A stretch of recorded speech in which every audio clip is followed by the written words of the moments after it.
Bonsoir les amis, bienvenue à la vidéo d'aujourd'hui. Donc un rappel de ce qui a été vu sur les autres vidéos, c'est comment réussir, comment tripler. Donc avant de vous raconter comment j'ai pu le réaliser moi-même et mon parcours de stagiaire à patron de plusieurs multinationales, un rappel. Donc le premier thème qu'on a vu, c'est le mental gagnant. Il ne faut pas laisser votre peur vous empêcher de réaliser vos rêves. Donc, j'ai détaillé que votre principal ennemi, c'est vous-même. Quand vous abordez un projet, vous avez plusieurs craintes, et ces craintes doivent être notées comme des difficultés qui seront traitées une par une, avec tout en gardant un sentiment d'urgence pour pouvoir, et ça c'est un autre point, pour pouvoir commencer maintenant. Et ça ne sert à rien de travailler pendant un an avec une feuille, avec un stylo, et si vous croyez et si vous vérifiez avec quelque chose, j'ai tendance à vous dire, faites un sketch du produit, et si vous êtes en ligne, mettez-le tout de suite. Et donc je ferai une vidéo pour vous montrer comment en 2 heures, même si vous n'avez jamais travaillé sur cette partie-là, vous pourrez le faire. Et mettez un prix et allez-y. Par contre, préparez le temps qui soit nécessaire pour que vous puissiez tenir vos promesses et réaliser ce que vous êtes en train de dire. Mais ne vous perdez pas à vouloir perfectionner.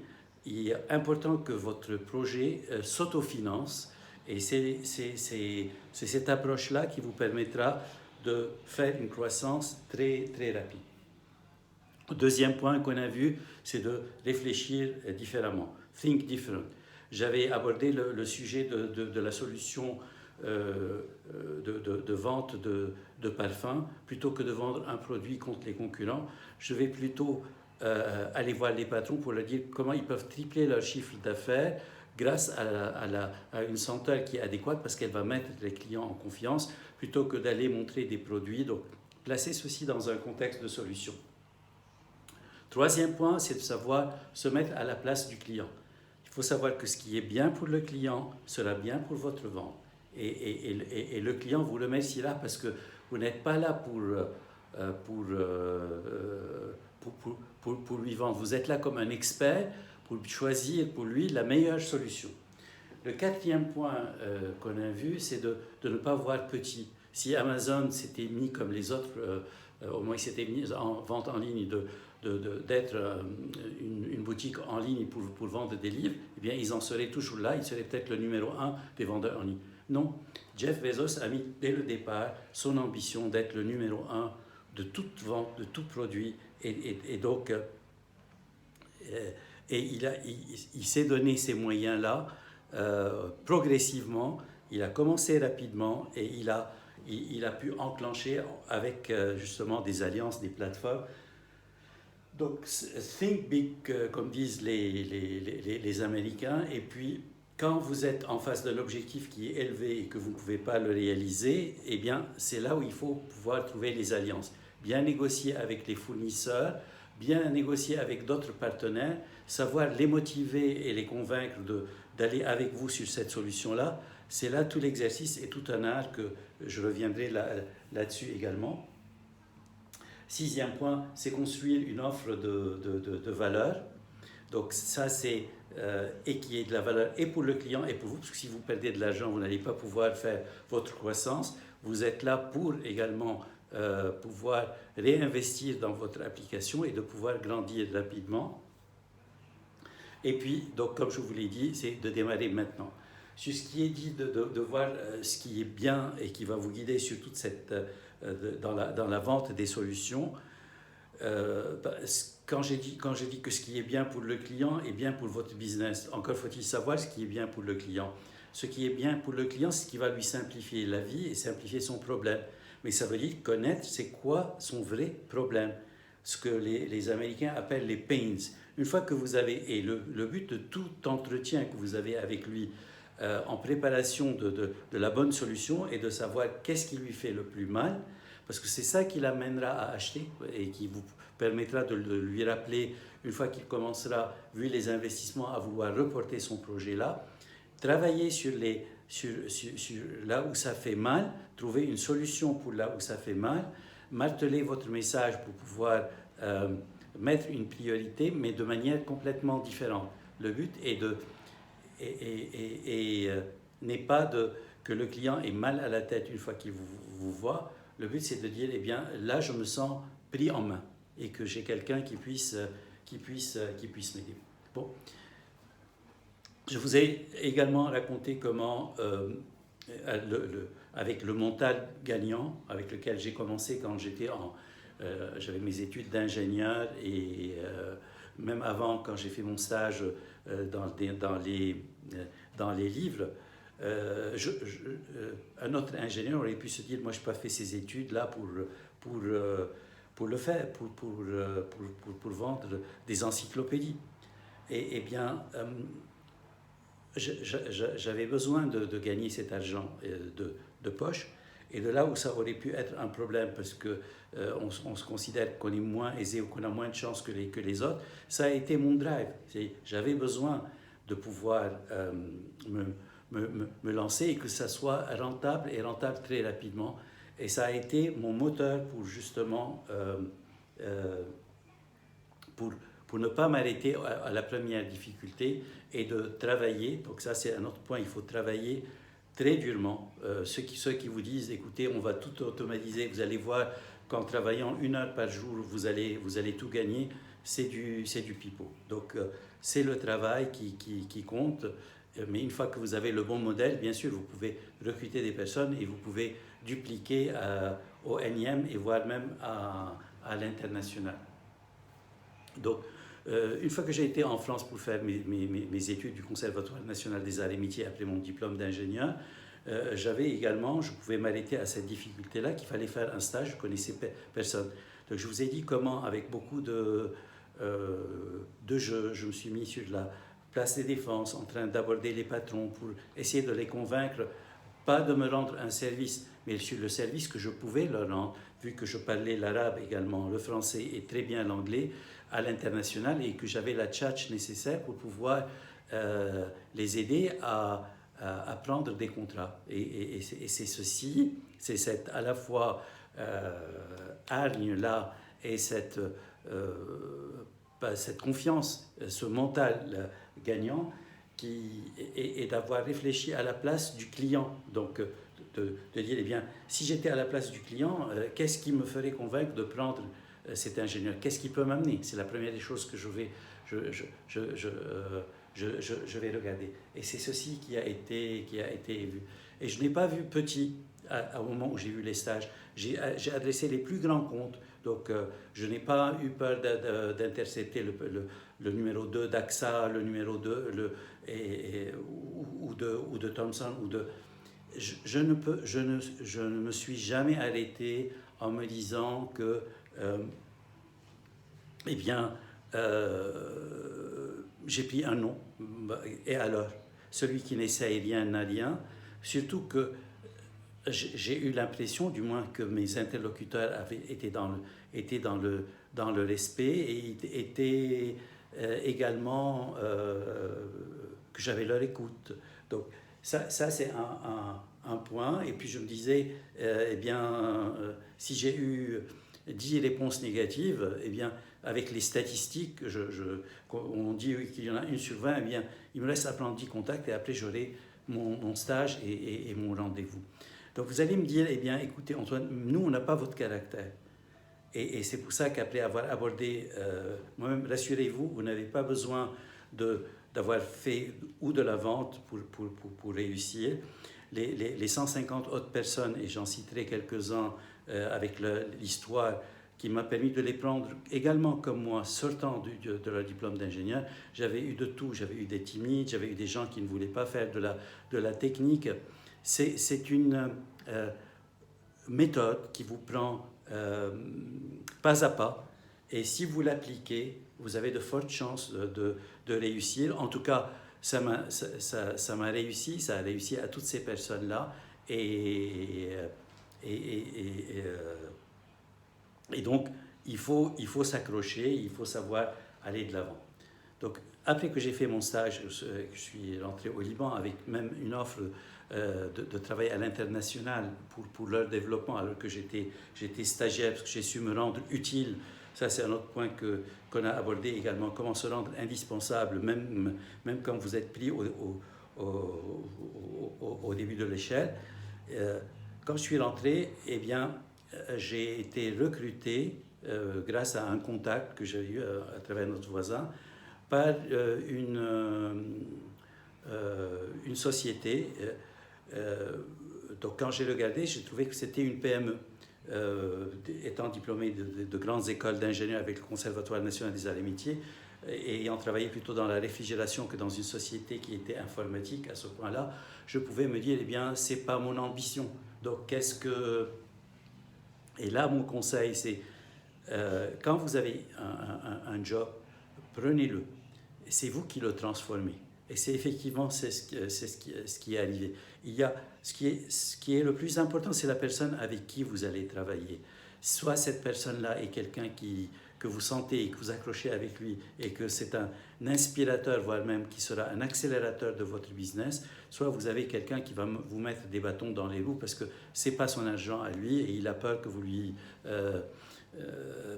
lui, ça fait longtemps qu'il est là, et puis il n'a pas nécessairement vos diplômes, vos études, et puis votre approche. Donc, choisissez bien, plus que la société, la personne avec qui vous allez travailler.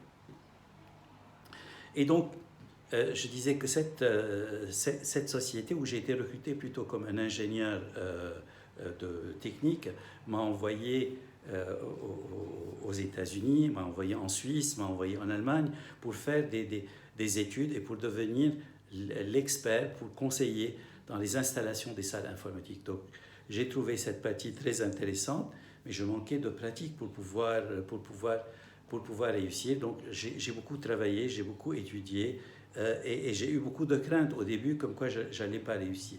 Et pour ma surprise, il n'y avait pas une étude de marché qui était faite. Donc j'aurais pu également, là j'étais en face d'un obstacle, eh bien rester à cet obstacle-là, de dire, eh bien moi j'ai été recruté comme technique, cette société ne fait pas de vente, j'ai perdu mon temps, donc il faut que je cherche ailleurs. Ça n'a pas été ma stratégie.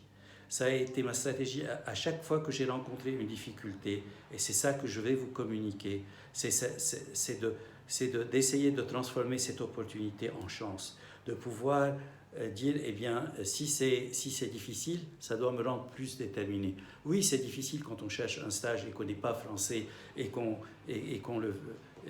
de pouvoir le décrocher. C'est plus facile pour quelqu'un où son père travaille et qui a des contacts. Mon père était directeur de banque, mais il était décédé donc, au moment où j'ai cherché mon stage là. Ce que vous devez savoir, c'est que oui, vous pouvez réussir, mais vous devrez travailler peut-être 10 fois plus. Heureusement qu'en France, il y a l'égalité de chance. On n'a pas cette possibilité-là au Liban, mais par contre, on a une excellente école. C'est de pouvoir ne compter que sur soi. Donc, cette résilience, on l'acquiert parce qu'il n'y a pas d'État. Ce qui se passe maintenant est encore plus vrai que jamais. Et les Libanais ont l'habitude de compter sur eux, les Américains de compter, comme je dis, sur le bon Dieu, les Français sur leur gouvernement, mais les Libanais comptent sur eux-mêmes. Cette force, c'est ce que j'ai envie de vous bousculer quelque part pour que vous puissiez garder l'espoir. En 75, c'était en 75 où j'ai pris mon premier emploi, c'était la pleine guerre au Liban, et quand j'ai installé les premiers climatiseurs pour les salles informatiques, notamment pour Arab Bank, Riyad Sol, j'avais des francs-tireurs de tous les côtés. Bon, c'est un peu d'inconscience, mais ça ne m'avait pas arrêté. On a démonté des pièces, on est monté. L'énergie est très importante, mais pas l'inconscience, bien sûr. Donc sur cette partie-là. Donc je reprends sur cette première mission. Donc je ne me suis pas arrêté et je me suis dit, ben maintenant, vu qu'il n'y a pas de commercial, et vu que le patron est très occupé parce qu'il avait une imprimerie, il vendait en plus du tchap. Donc, inutile de vous dire que c'est une nouvelle activité. On a démarré à 0 chiffre d'affaires.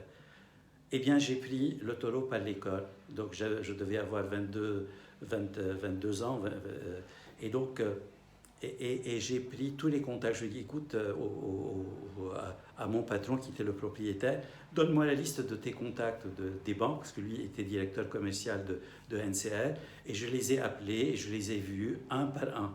Donc, mon concurrent, Denko, qui avait donné l'idée, qui était une société basée à Athènes, n'avait pas l'avantage, même si je venais de commencer, ils pensaient que ce marché leur était acquis. Donc ils avaient des commerciaux qui allaient les voir, alors que moi, je venais de la part du patron et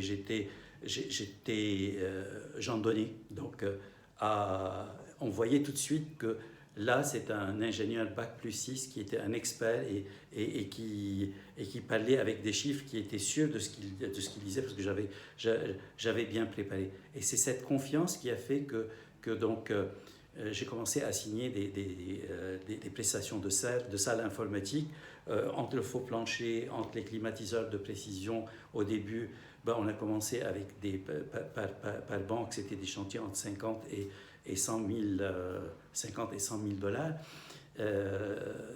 J'ai eu pratiquement toutes les banques. Donc il y avait 45 banques. Vous voyez un peu le chiffre d'affaires rapidement qui a pu... Donc en un an, cette division était devenue la plus importante chez la société IBC qui avait rejoint. Donc, je faisais plus de chiffres que ce qu'il avait fait avec les coffres forts depuis 4-5 ans. Et c'est comme ça que je me suis retrouvé au bout de 2 années, à 25 ans, patron de cette business unit. Et donc, c'est là que tout a commencé. Donc, rappelez-vous, 2 ans avant, j'étais stagiaire et je touchais 1000, c'était des francs, donc je ne sais plus qu'est-ce que ça faisait. Sûrement pas plus que 800 euros. Et donc là, je me retrouvais, on était en 76, je me retrouvais avec des commissions qui étaient de 6% sur les ventes. Donc vous vous rendez compte du chiffre qui a été généré, et je me suis trouvé... j'ai trouvé beaucoup de satisfaction. Donc c'est pour ça, quand j'ai des ingénieurs et quand je regarde les gens qui étaient de ma promotion, parce qu'on se voyait de temps en temps, ce qu'ils gagnaient et que je pouvais gagner, donc quand je dis que l'on peut tripler ses revenus et gagner plus que les autres, c'est du vécu. Et ça a été le cas de toute personne, de tout ingénieur que j'ai recruté et qui a été mis l'un aux Émirats, l'autre en Jordanie, l'autre en Irak, avant de redémarrer moi-même l'Arabie Saoudite. Donc, c'est une excellente motivation, mais plus que ça, convaincre un client, avoir le respect du client, avoir son remerciement parce que vous avez été un expert, ça vaut tout l'or du monde. Par rapport à être derrière un bureau en train de programmer des lignes de code, j'ai beaucoup de respect pour les personnes qui le font. D'ailleurs, autant de respect que la plupart qui écrivaient des lignes de code, j'ai pu les transformer également en patrons de petites SS2I et de patrons de développement. Parce que quand vous pouvez inspirer autour de vous l'esprit entrepreneurial, eh bien tout le monde a envie d'y goûter et d'avoir les avantages, mais également le beaucoup de travail qu'il y a en face. Et donc c'est comme ça que je me suis... j'ai dû faire des contacts avec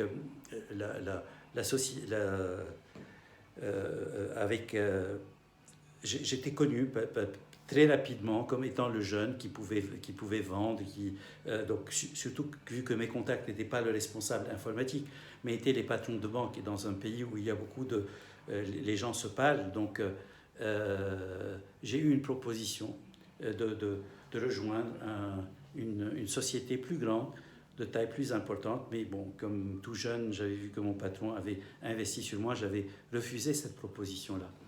Plus tard, il y a eu beaucoup de jalousie, et donc,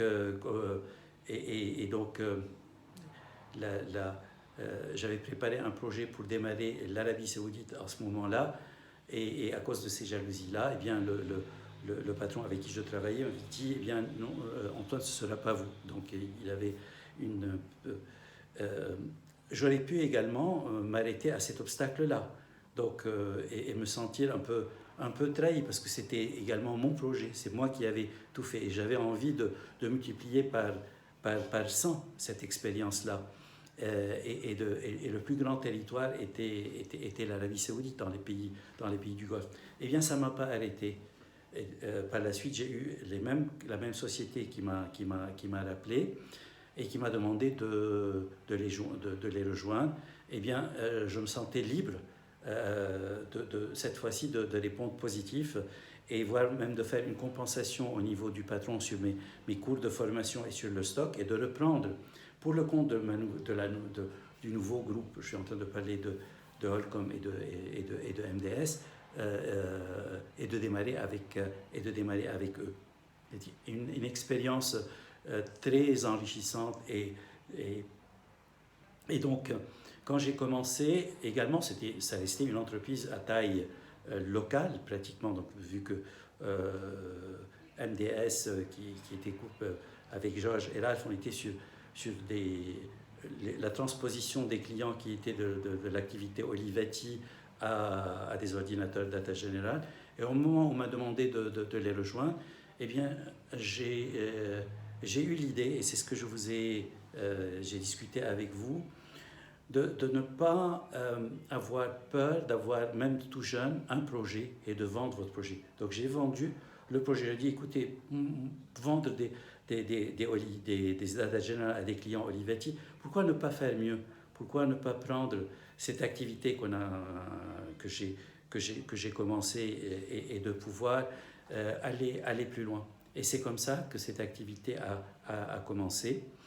Tout de suite, grâce aux moyens qui étaient beaucoup plus importants, j'ai préparé des super présentations et je me suis dit pourquoi ne me contenter des salles informatiques.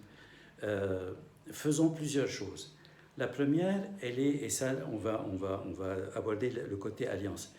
Eh bien, cette MDS avait